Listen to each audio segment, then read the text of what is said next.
por supuesto, conformada por cierta aristocracia, ciertos grupos privilegiados, conformados por nobles, por ricos comerciantes, ¿no? Por el alto clero y la plebe, cada uno con sus funciones y actividades y ámbitos determinados, ¿no? La Iglesia cumplió un papel fundamental en esto. No podemos entender la sociedad virreinal peruana, ni americana, ni mundial, sin la presencia de la Iglesia como una de las patas de la mesa. Eh, por la competencia que tuvo no solo en lo espiritual, sino en lo político y en lo económico, ¿no? Como vamos a ver en el transcurso de este curso, valga la redundancia. Pues la Iglesia cumple un papel fundamental. La aristocracia, en la aristocracia están los cuadros dirigentes, ¿no? Los cuadros de gobierno, de virreinato. Y en la Iglesia también. La Iglesia también a veces comparte el poder político. No solo el poder eclesiástico, sino también el poder económico y, cómo no, el poder político. Han habido casos en que los virreyes, que el arzobispo de Lima ha sido virrey del Perú también, ¿no? Y por un buen tiempo ya está en la República, ¿no? Arzobispos o prelados o curas han ocupado escaños en el Congreso, han presidido cortes y tal. Entonces, cuidado con la presencia de la Iglesia, que en los documentos y en los ejemplos que vamos a traer es un ámbito fundamental. Y en cuanto a la cultura, la educación, debería ser eh, una sociedad elitista, una sociedad que maneja la educación para en las altas esferas, también nos dice mucho en los documentos. En el ámbito político hay una forma de gobierno vertical que de todas maneras tangencialmente toca el ámbito social y económico, porque el gobierno también ejerce una presencia militar además, ¿no? Recuerden que es una presencia administrativa de la corona española por las armas. La fortaleza del virreinato radica en la fuerza, en el número, en la calidad de sus ejércitos, ¿no? Entonces estamos ocupando la cúspide de la pirámide en estos dos ámbitos. Y los oidores, la justicia, también ocupan un lugar privilegiado en esta pirámide, si se quiere, ¿no? De la administración pública. En el plano económico hablamos de ¿no? Un monopolio sobre la base del comercio entre la metrópoli y las colonias, regentado por el Tribunal del Consulado, quien es el que pone las reglas de juego. Los grandes comerciantes españoles tienen sus sedes comerciales también en Hispanoamérica, entonces hay un monopolio ahí. Y los tribunales de minerías y los tribunales de tierras también se constituyen en eh, instancias superiores de no solo la administración de justicia entre los mineros o entre los terratenientes, sino también de organización para la explotación de estos rubros, ¿no? Entonces, digamos que la sartén está aquí en estos tres ámbitos. Y estas oficinas y estas dependencias y estas áreas son las que van a generar documentos, ¿no? En sus diversas oficinas, en sus diversas instancias. Entonces, cuando hagamos las transcripciones paleográficas, nos vamos a topar con conceptos que tienen que ver con estos ámbitos. Y forzosamente vamos a tener que manejar algún diccionario de estos términos. Entonces, desde hoy vamos advirtiendo sobre esto, ¿no? Entonces, todas estas instancias y otras además generan conceptos particulares, ¿ah?, que se van a traducir en tipos documentales diversos. Entonces, por eso es vital entender esos conceptos, ¿no? Veamos ahora el tipo de instituciones. Profesor, Dígame. consulta, profesor. Se puede afirmar que así como escribían, hablaban, si esto es así, podría decirse que hubo tres tipos de dialectos conforme a lo que usted mencionaba, la bastarda, Ya. el otro, la corrida, y el Ujú. tercero. ¿Puede ser Eh, esto correcto? no, no propiamente, están hablando el castellano, ¿no? El castellano. No es ningún dialecto, sino son modismos en la forma de hablar. Y así como se hablaba allá, se trasladaba esa forma, esos giros idiomáticos a América. Como Eso se es hablaba en las cortes en España, se hablaba aquí.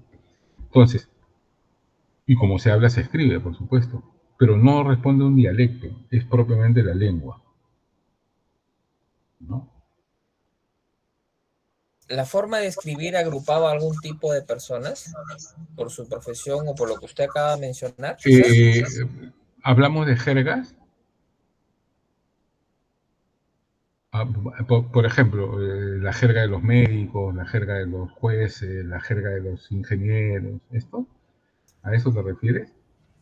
Claro, porque cuando usted menciona, estoy seguro que usted lo va a desarrollar, pero por ejemplo, usted habla del tipo de letra de la bastarda, por ejemplo. ¿Esto Ujú. agrupaba o identificaba alguna característica de algún grupo de personas de la sociedad? No, lo que identificaba en su momento, cuando antes que se generalice su uso, era la forma de escritura de un contexto determinado, es decir, los médicos, los científicos. Ellos manejaban este tipo de letras. ¿Por qué? Porque la copiaron de italianos, muy en boga estas disciplinas, estas ciencias en Italia, y la copiaron de los escritos pontificios, de las bulas, de los breves. Entonces, tomaron como modelo esta letra que se llamaba itálica. Entonces, de ahí viene esta letra itálica y que evoluciona en bastarda a su llegada a España a través de las conquistas. Cuando los españoles conquistan Nápoles, en Italia, eh, se produce esta transculturación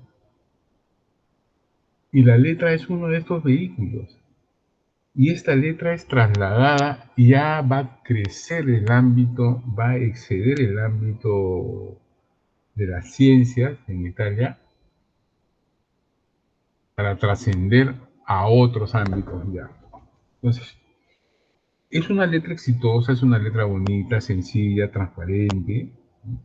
Y entonces pega pronto, ¿no? Pega, simplemente es la moda. y es adoptada rápidamente por los españoles, ¿no? Y así poco a poco va desplazando, pero no responde ya a un grupo propiamente. Quizá en sus orígenes sí, circunscrito a este ámbito de los médicos, de los científicos, ¿no? ¿Se puede hablar de un grupo social? No creo. Se habla de un medio profesional, ¿no? En este caso. Eh, Difícil, no, de repente voy a decir una barbaridad, pero difícilmente los grupos sociales, como la aristocracia o la plebe, por sí solos van a establecer una forma de escribir, ¿no? Sí, algunas expresiones gramaticales, algunas palabras, algunos giros idiomáticos, esto sí, al fin y al cabo son las jergas, ¿no? No sé si, Ok, profesor. no sé, Gracias. espero haber un poco, pero vamos a poder conversar más si usted gusta, ¿no? Profesor Joana, López, buenas noches. Una consulta, Ana. ¿cómo estás? Profesor, ¿me puede explicar en sí qué son esos giros idiomáticos? Porque más o menos le entiendo el concepto, pero en sí, con claridad, quisiera saber qué son los giros idiomáticos. Sí, un giro idiomático puede ser una forma en que un grupo, eh, un grupo social un grupo social se expresa acerca de una realidad, es decir, lo que se conoce también como idiomatismo, me parece. Eh, Son elementos característicos, peculiares de una lengua. Por ejemplo, a ver, ¿qué ejemplo?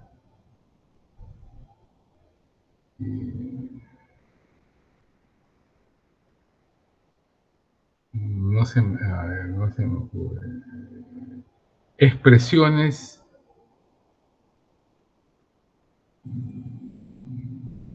Expresiones únicas eh, quizás de expresiones, expresiones idiomáticas de un área determinada, de la selva, por ejemplo, o de Arequipa, ¿no? Que tiene que ver con frases, con el canto, con la forma de hablar, ¿no? No se puede traducir así nomás, ¿no?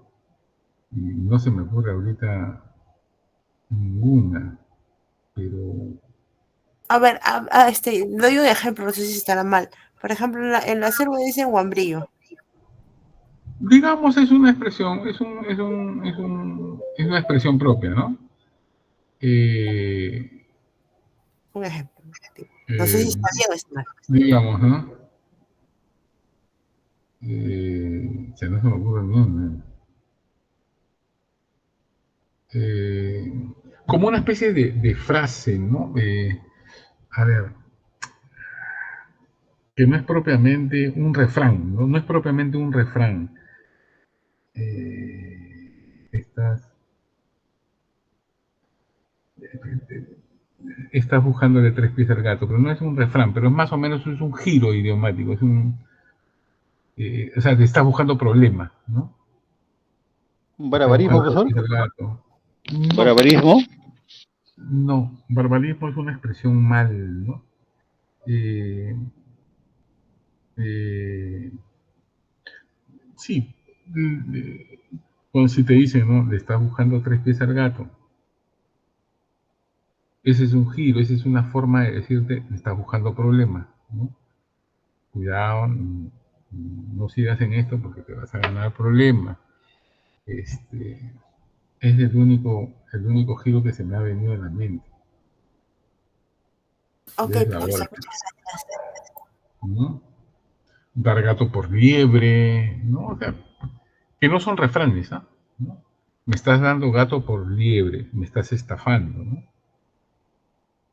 Hay en el norte, por ejemplo, en Piura utilizan mucho esto, muchos giros idiomáticos, en Piura, en Tumbes, ¿no? Este, no, creo que no puedo, o sea, es lo máximo que da mi cerebro. Ya, profesor, muchas gracias. Habría que buscar. No, gracias a ustedes por la pregunta. Entonces, Profesor, dígame. pero esa expresión que usted acaba de decir se va a escribir en tres distintas maneras, según lo que usted ha estado mencionando, con las tres tipos de letras, y por lo tanto se habla distinto. Se entiende seguramente, ambos, los tres que escriben de esa manera que usted ha mencionado, la bastarda, la cortesana y la otra, se escriben de distinta forma. Seguramente que es el mismo significado, se escribe distinto y por lo tanto, sospecho, por eso la pregunta al comienzo, se habla de diferente manera. De ahí la sospecha de una suerte de dialecto, ¿no? Claro, en este caso puntual de esta expresión es un giro idiomático que usted estaba mencionando. A eso me refería también. Sí, claro que sí, sí, en tres formas distintas y se entiende, exacto. Así es. Son las tres formas de escritura que priman, ¿no? Eh, pero si un tumbesino tendría que escribirlo, lo escribiría en bastarda, ¿no? Que es la letra más usual. Sí. ¿Está bien? Ok, profesor. Ok. Bueno, bueno. Gracias, señores. Entonces, veamos ahora algunas instituciones que, que van a generar documentación. Nosotros las conocemos de todas las maneras, pero para que vean la enorme producción escrita que desde el siglo XVI se va a realizar en nuestras tierras, ¿no? Viene solamente los virreyes. Los virreyes, y cuando digo virreyes, me refiero a todas sus dependencias, sus oficinas, ¿no? Las áreas que ellos manejan. Estamos hablando de provisiones, las provisiones de los reyes, los virreyes. Recuerden que tienen las mismas funciones que los reyes, pero a nivel menor, a nivel, como su nombre lo indica, a nivel de virreinato, ¿no? El virrey es el representante, es el visorrey, vicerrey, virrey.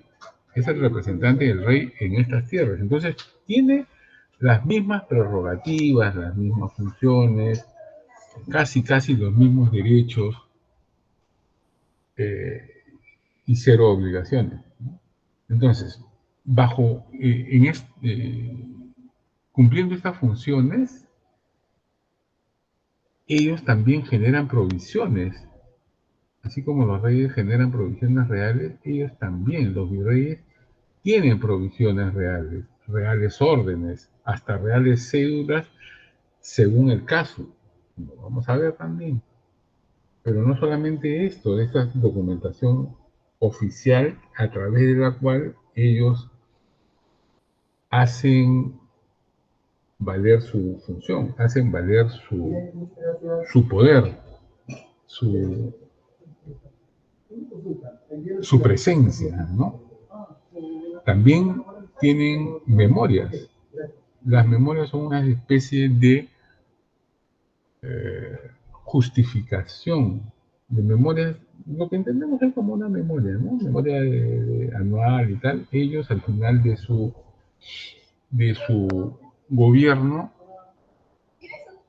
realizan unas memorias. De hecho, algunas están publicadas, ¿no?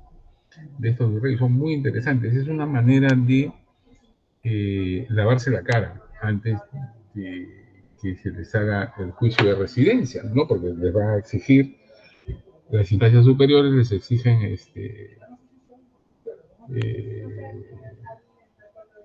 responsabilidades. Entonces ellos escriben unas memorias de su gobierno, ¿no? Como digo, también hacen reales cédulas, bandos, para una mejor administración del virreinato. Los cabildos. ¿Qué son los cabildos? Los cabildos son los que ahora conocemos como ayuntamientos o municipalidades, que son instituciones establecidas para administrar las ciudades, ¿no? Administrar en todo su aspecto, para que una ciudad camine bien y sea un buen lugar, ordenado, seguro, eficiente, ¿no? Entonces, estos cabildos están presididos por un alcalde ordinario, tienen su cuerpo de regidores, justicia y regimiento. Ellos, sus actividades las realizan en sesiones y estos están escritos en los libros de sesiones de cabildo, ¿no? Y cómo se ejecutan a través de ordenanzas. Ellos disponen las mejores medidas para administrar su ciudad. Ellos, entre otras cosas, también, por ejemplo, van a establecer los aranceles de las cosas que se venden, de los productos que se venden, que manejan las municipalidades. El pan, el aceite, la vela, el licor, la carne. También van a tener bandos para anunciar las decisiones, ¿no? Y otras noticias mayores, ¿no? Entre otras cosas, ¿eh? Tienen otros documentos más. La Inquisición, por ejemplo, es otra de las instituciones que trabajó mucho, dejó mucho en el Perú y en América, ¿no? En el sentido de ser una institución de carácter civil, militar, religiosa, ¿no? La iglesia, los dominicos son los que hacen el juicio, el cuestionario a los acusados, y una vez encontrados culpables, pues el brazo secular se encarga de la prisión y las torturas y de quitarles sus propiedades hasta que pruebe que es inocente, ¿no? Pero esta documentación lamentablemente no tenemos mucho en el Perú, todo está después de la ocupación chilena, de la guerra, se lo llevaron, ¿no? Se llevaron gran cantidad de información. Y luego también está en el archivo de Simancas, en España. Y esta información, mucha de ella está publicada ya, sirve para reconstruir la sociedad desde otra óptica, ¿no? Todas estas producciones documentales nos sirven de mucho. El consulado, el tribunal del consulado, es una instancia suprema que resuelve los conflictos entre los comerciantes, ¿no? Para un mejor cumplimiento de las normas, fijar los aranceles en el mercado de los productos que se comercian, los precios de las mercaderías, etc. También funciona como banco, ojo, como banco, a préstamos a sus comerciantes, ¿no? A sus integrantes. Y una serie de documentación más. Tiene mucha información para construir un perfil económico. De hecho, los miembros del Tribunal del Consulado son conspicuos personajes de la sociedad virreinal peruana, ¿no? Esta documentación está dispersa entre el Archivo Histórico de Hacienda, que es un fondo adscrito al Archivo General de la Nación, y aparece también en el archivo del Ministerio de Relaciones Exteriores. Ojo, en quinto lugar tenemos la Real Audiencia, que es una especie, no es una especie, es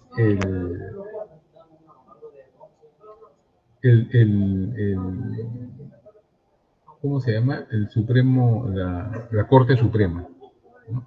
La Real Audiencia, conformada por oidores, que son jueces, es la Real Audiencia Virreinal.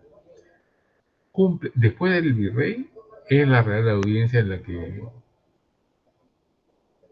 la que pesa en el virreinato. De hecho, cuando el virrey está de viaje o no hay virrey todavía nombrado, la Real Audiencia es la que asume las funciones, ¿no? Amplias, políticas, económicas, ¿no? Fuera de las judiciales, que de por sí le corresponden, ¿no? Entonces, esta información está dispersa en los archivos de provincias, ¿no? Y fuera, o sea, de Lima, por supuesto, pero también en los archivos de provincia. Hay otro tribunal, el Tribunal de Minería, que, como dijimos hace un instante, resuelve conflictos entre los explotadores de los yacimientos mineros, ¿no? Brinda asistencia técnica también y como cooperativa, con préstamos para estos trabajos. Después, una fuente casi inagotable de información es la Iglesia, ¿no? Los arzobispados, por ejemplo, guardan información sobre el manejo de cada una de las diócesis y arquidiócesis del virreinato. Lima cubría durante gran tiempo, desde el sur de Lima hasta casi Trujillo, ¿no? Ingresando hasta Amazonas casi. Ese era el territorio de la arquidiócesis de Lima. Entonces se imaginan todo lo que fue generando y se ha ido quedando en estos territorios, ¿no? En la medida que se han ido desmembrando. Ahora hay 20 y tantos, hay casi 30 jurisdicciones episcopales, casi todas desprendidas de Lima. Entonces, es grande la información. ¿Qué tipo de información? Bautismo, defunciones, matrimonios, confirmaciones, hay causas de santos, ¿no? Hay causas también de tipo judicial, ¿no? Hay pleitos entre los monasterios, entre los curas. Es riquísimo esta. Es un mundo aparte, es un mundo casi paralelo, ¿no? En el octavo lugar tenemos los cabildos eclesiásticos, así como hay cabildos de las municipalidades, hay cabildos eclesiásticos que son colegios sacerdotales que administran las catedrales. Allá donde se funda una catedral, hay un cabildo eclesiástico. Acá en el Perú hay todavía en Lima, en Cusco, en Ayacucho, Trujillo,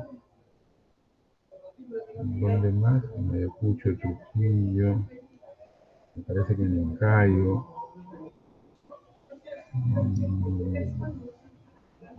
creo que ya no hay más.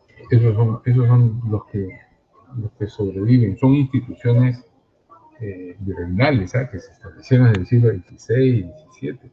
Entonces, en todos estos años, estos señores han administrado no solo desde el punto de vista pastoral, sino también la administración de los bienes y las propiedades de las catedrales. No se imaginan cuán rica era la iglesia. Tenían propiedades urbanas, propiedades rurales, aparte de donaciones, ¿no? Hay unas capellanías, obras pías, buenas memorias. Sobre esto vamos a abundar mucho. Esta es una vertiente muy importante de la historia y de la historia económica de nuestro país que recién se está investigando, ¿no? Y todo eso está, de alguna manera, en las actas capitulares, porque así como los cabildos de las municipalidades, los cabildos de las ciudades, estos cabildos eclesiásticos sesionan cada 15 días, cada mes, y estas sesiones de cabildo eclesiástico se llevan anotadas en las actas capitulares. Bueno, hay libros de fábrica que nos indican, libros de fábrica quiere decir, por ejemplo, este es un concepto particular, ¿no? Un libro de fábrica no hace referencia a la construcción de la catedral, sino hace referencia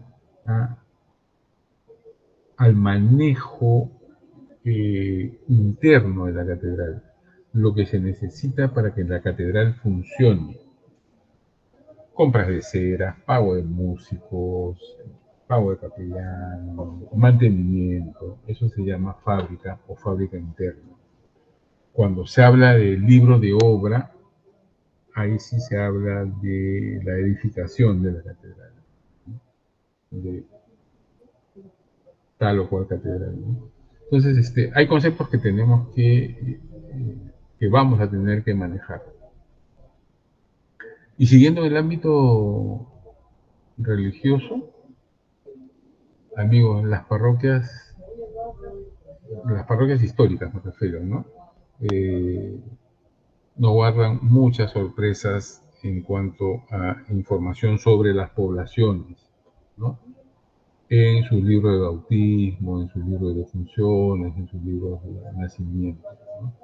Estos libros parroquiales, en su mayoría, los guardan los archivos arzobispales o, en pocos casos, las mismas parroquias los tienen, ¿no?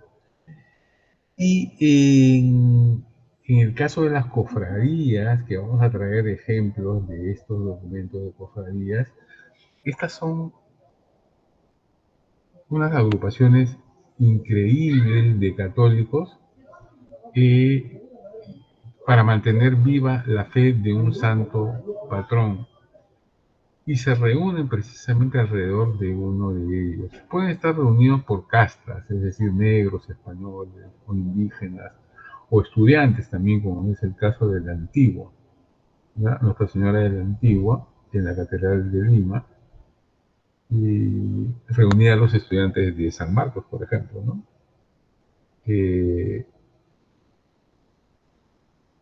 Pero más conocido es porque están reunidos por oficios. Por ejemplo, en una capilla, la capilla de San Crispín y San Crispiniano, por ejemplo. Estos santos mártires eran zapateros, entonces son los patronos de los zapateros. Entonces la cofradía de zapateros se organiza en torno a esta capilla. Y esa capilla, ellos, en primer lugar, se comprometen a mantenerla, a decorarla, y tienen el derecho de enterrarse en estas capillas, en las criptas subterráneas que se construyen. Pero también funcionan como cooperativas. Muchas de ellas, o sea, o todas, ayudan a los necesitados, a sus cofrades necesitados en tiempos difíciles. Entonces funcionan como cooperativas de préstamo o también para darles dotes a las hijas de los cofrades, de los asociados, ¿no? Entonces ellos luego van pagando poco a poco. De verdad que son instituciones muy particulares y sumamente interesantes que nos explican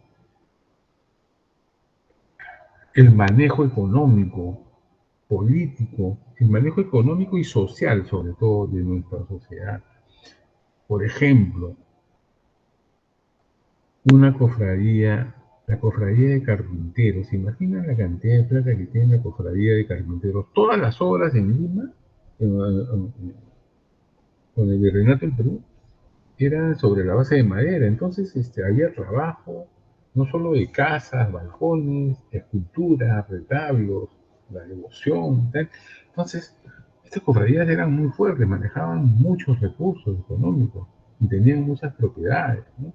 Estas propiedades las daban en préstamo hipotecario, en garantía hipotecaria. Entonces, se genera una cantidad enorme de documentación, ¿no? Lo mismo sucede con los gremios, las capellanías. Son unas cosas un poco más complejas que tienen que ver con eh, la fundación de rentas para solventar misas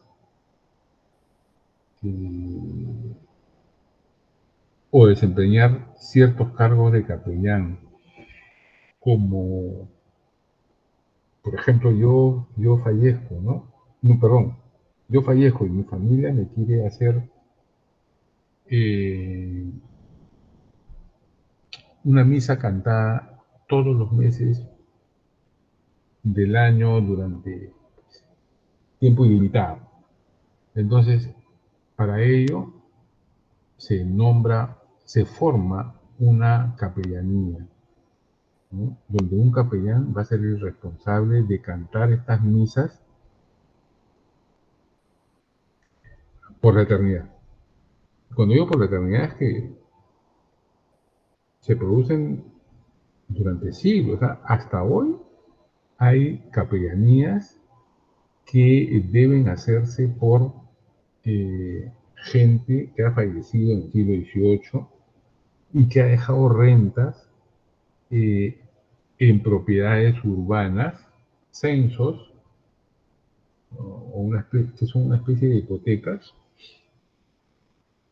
que están grabadas para pagarle a un capellán, ¿no? Estas figuras todavía perviven en algunos casos, ¿no? Y en el virreinato era común pagar a un capellán un monto determinado, ni pequeño ni grande, pero que salía de las rentas de una casa, ¿no? Entonces, estas figuras son muy importantes considerar, porque nos vamos a encontrar con documentos, entonces hay que conocerlas, lo mismo en términos de aduana, que hay aduanas no solo marítimas, sino terrestres, que pagan por el derecho de tránsito de las piezas, de paso, de importación, de exportación, tanto desde afuera para adentro como el interior del virreinato. Y hay que decir de la cantidad de impuestos que existían, ¿no?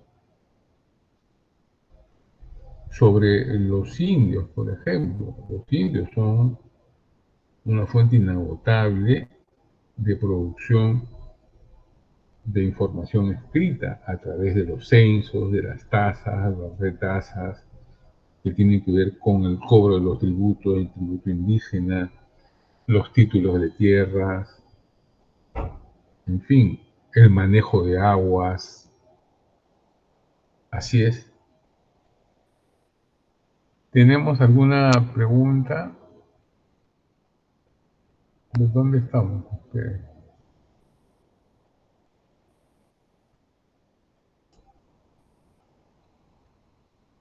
Eh, la clase es hasta 10:40, ¿no? 10:45, profesor. Ya, ok, gracias. Muy mal. 40. Entonces, se hace eterno, ¿no? Se hace eterno. La próxima clase vamos a traer ya algunos documentos para ir practicando, para dinamizar un poco más esto. Pero es importante, señores, tener en cuenta todo lo que estamos conversando ahorita. Esto, si no, vamos a estar lamentablemente un poco perdidos. Y nuestros amigos van a ser los escribanos. Porque son los escribanos los que dan fe de estos instrumentos públicos, ¿no?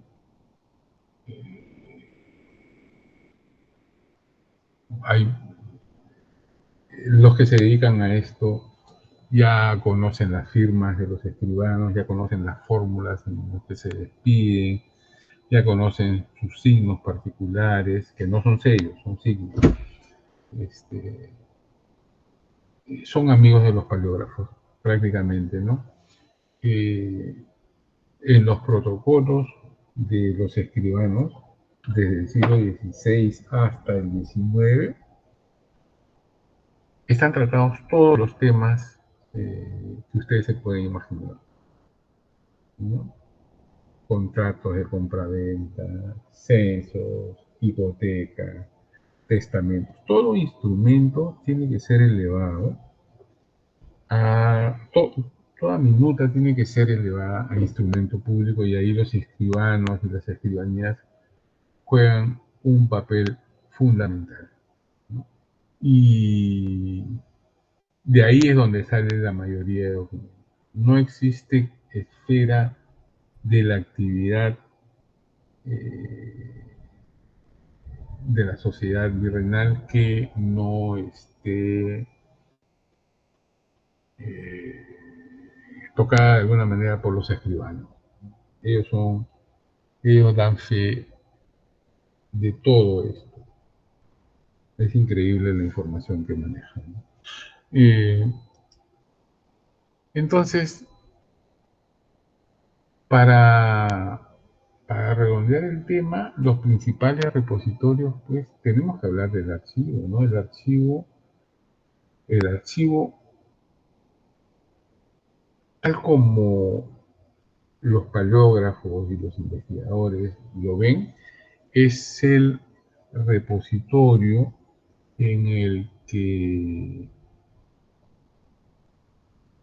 descansa, por decirlo de alguna manera, el documento, ¿no? La vida útil, mejor dicho, la vida administrativa del documento, una vez que termina, va al archivo, pero no el archivo como un espacio último, no como una sepultura del documento,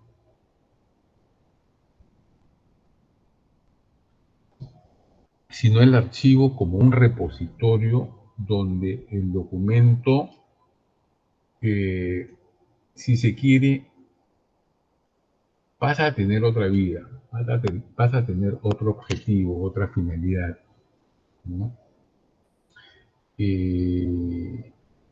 O inicia una vida de testimonio histórico, que es útil ya no administrativamente, sino académicamente, para las ciencias sociales.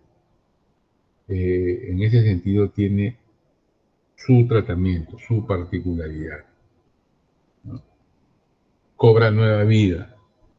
Y ese es el documento que va a utilizar la diplomática y que va a trabajar la paleografía, el documento de archivo. Acá he hecho una relación somera de los principales archivos que tenemos, con el que contamos en nuestro país. Tenemos en principio el Archivo General de la Nación, que es el ente rector de los archivos públicos en nuestro país, creado por Castilla, ahí está la fecha, en 1861, ¿no? Y cuyos fondos están conformados por un archivo colonial que a su vez tiene unas series, ¿no? Superior Gobierno, Campesinado, Cabildo, Real Audiencia, Cajas Reales, Tribunal del Consulado, Real Hacienda, Temporalidades, Compañía de Jesús, y hay algunos asuntos eclesiásticos también. Esto en el archivo colonial, ¿no? Solamente en el archivo colonial. Luego viene el Archivo Histórico de Hacienda, que es independiente también de la AGN, tiene su vertiente colonial y republicana. Tiene la colección Terán. No sé si ustedes en algún momento han trabajado, han estado, han visitado el Archivo General de la Nación. Tiene una colección Terán. Esta colección es fabulosa para quienes trabajan, me incluyo, quienes trabajamos el historia urbana de la ciudad, porque el señor Federico Terán, que fue un notario del siglo XIX, del fin del siglo XIX, primeros años del siglo XX. Antes los notarios eran de número, ¿no? O sea, no podía haber más de un número determinado en la ciudad. Entonces, muchos de ellos heredaban los archivos de otros. No sé cómo este señor Federico Terán logró tener los archivos de todos los notarios y de todos los escribanos de Lima, del virreinato, del siglo XVI hasta el XIX. Los tuvo, hizo un trabajo de procesamiento de información de tal manera que reconstruyó el catastro de la propiedad urbana en la ciudad de Lima. Entonces, la gente que quería saber acerca de los títulos de su propiedad iba donde Terán y él buscaba, porque ya lo tenía sistematizado, organizado, y le sacaba todos los títulos, toda la historia registral, no había registros públicos, ¿no? Pero toda la documentación existente sobre tal o cual predio. Entonces, ese señor hacía valer sus derechos, ¿no? O los derechos de otros, en fin. Pero el tema era que se constituyó una herramienta fundamental para juicios, ¿no? En la época. De hecho, ganó un premio. Entonces, en los años 40, creo, su hijo continuó la obra en el siglo XX, pero bueno, hasta donde pudo. Me parece que en el año 40, 45 o 50 pasó al Archivo General de la Nación, la colección Terán, y ahora está ahí y tiene índices de las escrituras de la propiedad, como les digo, o sea que es un catastro, tiene índice de testamentos, tiene los extractos de protocolos, los resúmenes de protocolos de todos los escribanos del siglo XVI hasta el siglo XVIII. Es una monstruosidad de información. Si alguna vez se animan, vayan por ahí, pero primero tienen que pasar el curso de paleografía para que puedan entender lo que dicen, ¿no? Entonces, estas joyazas existen en el Archivo General de la Nación. La Biblioteca Nacional también tiene una sección de manuscritos pero que no es propiamente un archivo, más que nada es una miscelánea de documentos, ¿no? De instituciones públicas, privadas y de particulares también. El archivo del Centro de Estudios Históricos Militares, que está al frente del Mali, tiene documentos de guerra interesantísimos, ¿no? De marina, también de aeronáutica, ¿no? y de gobierno en general. La Universidad de San Marcos tiene su archivo central Domingo Angulo. Tiene información importante sobre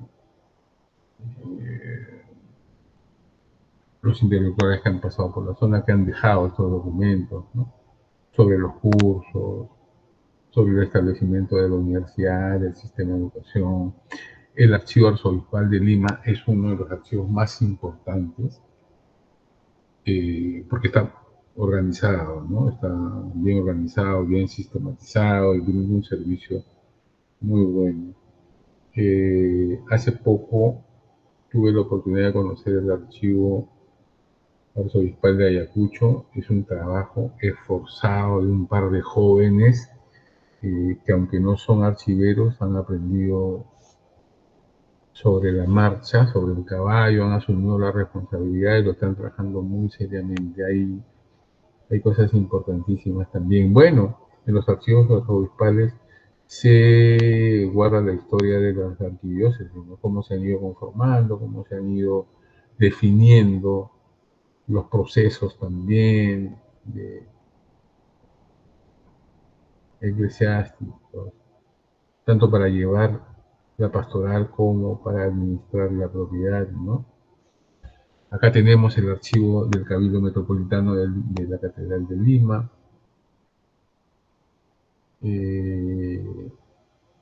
Por ejemplo, en el archivo del Cabildo de la Catedral de Lima, una de las joyas que se guarda es el libro El Tercer Concilio Limense. Este Tercer Concilio Limense es el fundamento de la evangelización, no solo para el Perú, sino para la América toda, desde el siglo XVI.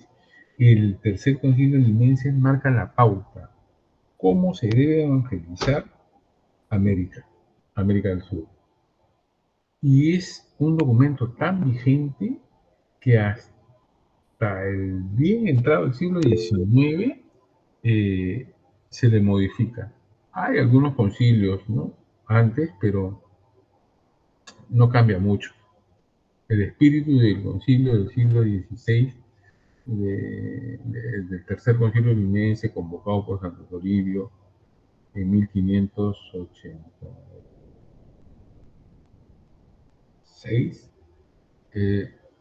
es la tapa. Es tan, como dicen ahora, ¿no? Es tan inclusivo que tiene la traducción la traducción del catecismo al quechua y al aymara, ¿no? O sea, estos grandes prelados, un concilio es la reunión de diversas autoridades religiosas de una región, y eso es lo que sucedió en Lima. Vinieron de todas las regiones de América para concertar acerca de la mejor vía de evangelizar la ciudad, perdón, el virreinato, la América. Y entre otros puntos dijeron, vamos a hablar a los indios, a los indígenas, en sus lenguas. Por eso es que desde temprano la iglesia y las órdenes religiosas se preocuparon por conocer la realidad. Por eso hubieron desde el principio religiosos que estudiaron la lengua aymara y la lengua quechua, hicieron diccionarios, hicieron traducciones, y lo primero que se tradujo fue el catecismo y unas oraciones, ¿no? Para el bien morir, así se llama. Y estas las incluyeron en el Tercer Concilio Limense. Y las primeras publicaciones que se hicieron en América del Sur precisamente fueron el catecismo y que está guardada en la Biblioteca Nacional. Entonces, joyas como esa existen en el archivo del Cabildo Metropolitano de Lima. El archivo histórico de la municipalidad también es un repositorio de primer orden. Acá tenemos los libros de Cabildo de la ciudad de Lima, a través de los cuales podemos conocer la historia de nuestra ciudad, cómo se fundó, cómo se fue conformando, las medidas que se tomaron para llegar a ser lo que Lima es hoy, ¿no? La municipalidad también guarda el acta de la independencia. Y así como ellos, los franciscanos tienen su archivo, los dominicos también, por supuesto, guardan información de la voluntad que los trajo a estas tierras y cómo se fueron decantando, ¿no? Hacia dónde se fueron llevando de acuerdo a su carisma, de acuerdo a sus características de la orden, hacia dónde fueron llevando la palabra. La Beneficencia Pública de Lima tiene un archivo impresionante también sobre la propiedad urbana, ¿no? Sobre las cofradías, en fin, y finalmente el archivo de Relaciones Exteriores que guarda información valiosa sobre tratados, por ejemplo, sobre límites. Me quedo corto, señores. Entonces, esto es a grosso modo lo que vamos a encontrar en... Sí, ¿quién está levantando la mano? Profesor, disculpe, Sí, para que no se olvide pasar la lista, faltan ya, 5 minutos para que acabe la clase. ya, ok, no se preocupen. Entonces, ya hemos terminado. Eh, todos estos espacios sería fabuloso que los visitemos. No, no todos, ¿no? Cuando yo trabajaba en la catedral, visitábamos la catedral y podíamos ver de primera mano estos documentos también, pero voy a tratar de concertar una visita, un sábado tendría que ser, ¿no? En reemplazo de algún profesor en un curso, para visitar el archivo de Santo Domingo o el archivo de San Francisco, donde puedo tener de alguna manera algún acceso, ¿ya? Esto lo voy a coordinar desde ahora para que podamos ver lo que no pudimos ver en diplomática, ¿ya? Bueno, veamos ahora qué tenemos.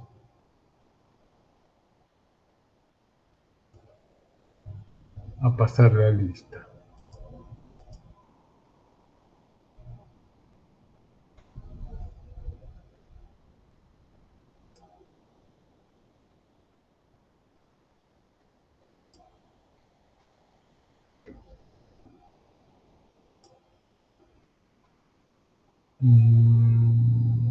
Paleografía. Muy bien. Aguirre. Profesor presidente, buenas noches. Buenas noches, gracias. Aburto. Buenas noches, profesor, presente. Gracias. Anchelia. Presente, profesor, buenas noches. Gracias, buenas noches. Ángeles.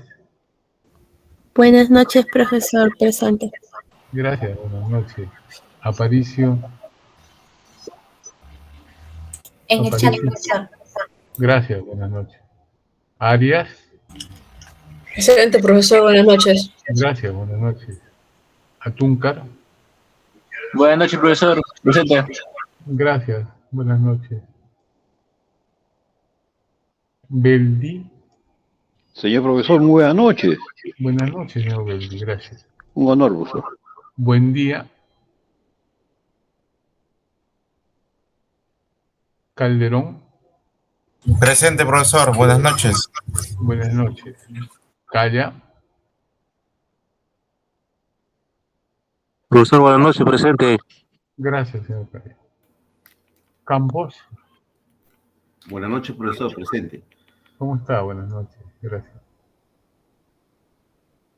Capristano. Profesor, buenas noches, presente. Buenas noches, gracias. Córdoba. Está Gracias. haciendo la mano, profesor. Ya. Gracias, buenas noches. Espino. Buenas noches, profesor. Presente. Buenas noches, gracias. Gutiérrez. Buenas noches, profesor presente. Gracias, buenas noches. Guamaní. Buenas noches, profesor presente. Buenas noches, gracias. Lescano. Buenas noches, profesor presente. Buenas noches, gracias. Mirano. Presente, profesor. Buenas